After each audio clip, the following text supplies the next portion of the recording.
I'm 63, and over the last few years, I've had a conversation that I think a lot of you are either having right now or unfortunately avoiding completely. Maybe it's with your parents, maybe it's with your in-laws, or maybe it's a conversation you're quietly starting to have with yourself or your spouse. We need to talk about your living situation. That's the conversation. It usually starts with good intentions, safety, support, making things easier. And it almost always leads to the same three options: move in with family, hire help, or go to a facility. And here's what I've learned. Those aren't the only options. And in many cases, they're not even the best options. But before we dive into what some of those other options are, welcome to the UnRetired, where you're not done, but you're finally doing what you want. If you enjoy practical, real-world perspectives on retirement and how you're actually going to live well into this next chapter, please go ahead and like this video and subscribe to the channel. All right, let's get into this. If you're in your 40s or 50s, you're probably starting to think about this for your parents.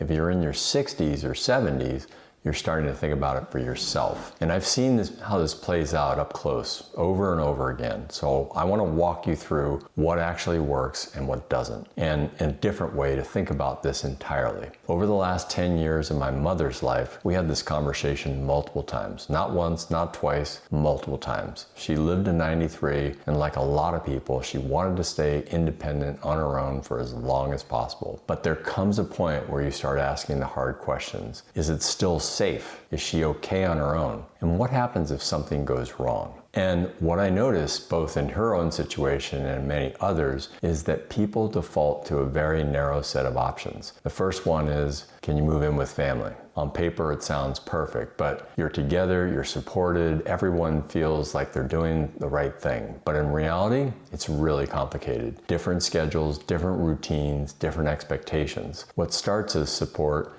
can turn into friction, not because anyone is doing anything wrong, but because lives don't naturally align that way very long term. And over time, people can start to feel like they've lost their independence, or worse, they become a burden. In one case, I know one couple moved mom into the house, and the couple ended up getting divorced because it didn't work for anybody, and that was the final straw in their marriage. So that's also something to take into consideration here too. Now, the second option is hiring help, and this is where people usually go next. And to be fair, it can work for a while, but it's expensive, it's often inconsistent, and there's a subtle shift that happens when somebody else starts managing parts of your life inside your own home. You're paying for support, but what you actually want is stability, familiarity, and trust. And those things don't always come with a rotating door of caregivers. I know this from my own mother's experience, that she actually refused to have help. We tried it a couple times, and she just kept firing the people because she didn't want anybody in her house. And again, this led to more isolation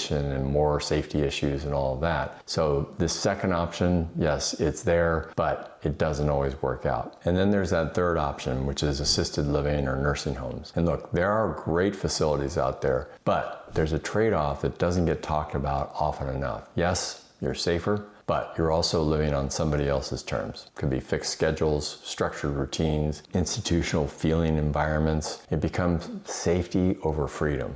And for some people, particularly like my mom, that was a big trade-off she didn't want to do. For many, it comes down to a quiet loss of autonomy that's harder than they expected. And this is where I think that most people start getting it wrong. They think the choice is really binary. It's total independence or total dependence. But there's actually another option, and this is the one that works best more often than most people realize. Instead of outsourcing care or moving into somebody else's system, you build a small local support network around you. Think neighbors, nearby family, but not co-living, local services, other types of reciprocal relationships could be with other friends, not full-time dependents, but shared support. Let me pause there for a second, because I want to ask you something. Have you had this conversation yet? Either with yourself or for your parents or your in-laws? And if so, what direction are you leaning? How are you thinking about care for, like I said, your parents, your in-laws, potentially yourself or your spouse? Drop it in the comments. We read every one of them here, and I guarantee your perspectives will absolutely help somebody else going through the same thing in the comment section there. Here's a really simple insight though. People don't just need care. They also need to feel useful, connected, and in control. And this is something I saw really clearly with my mom. What mattered most wasn't just who could be with her and help her. It was whether she still felt like she had a life that was hers. The moments where she felt the most alive weren't when everything was handled for her. It was when she was still participating, still engaged, and contributing in her own way. And frankly, this is one of the reasons that she kept firing caregivers or didn't want caregivers when they were offered to her, is she wanted to be able to do things for herself, which was a positive thing for the most part, but brought other issues as she reached the later years of her life. So what does this actually look like in practice? It means staying in your home as long as possible if that's what you want. It means layering in help gradually instead of all at once. And it means building relationships locally before you need them.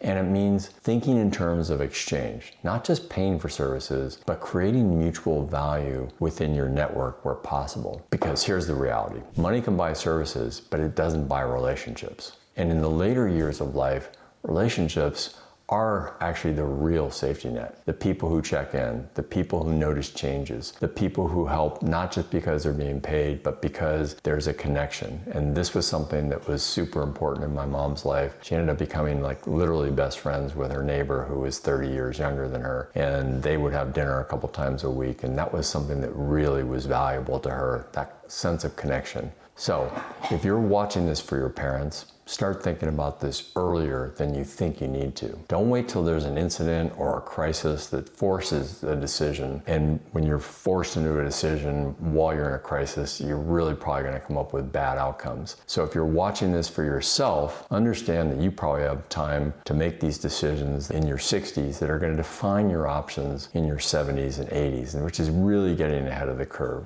Now, this isn't about rejecting the traditional options that we talked about at the beginning. For some people, a facility is absolutely the right choice. For others, living with family works beautifully. But what I'm suggesting is this. Don't default into one of those paths without considering what else is possible. If this is resonating with you, please go ahead, like this video, subscribe to the channel, and don't forget to turn on notifications so you don't miss multiple future videos that we publish every week. So after looking at all these options, here's what I've really come to believe. You don't have to choose between being completely independent or completely dependent. There's a middle ground. And if you build it intentionally, it can give you the best of both worlds. And that means independence with support and help without losing control of your own life. And the people who navigate this the best, they aren't the ones who wait until they have no choice. They're the ones who start building their options long before they need them.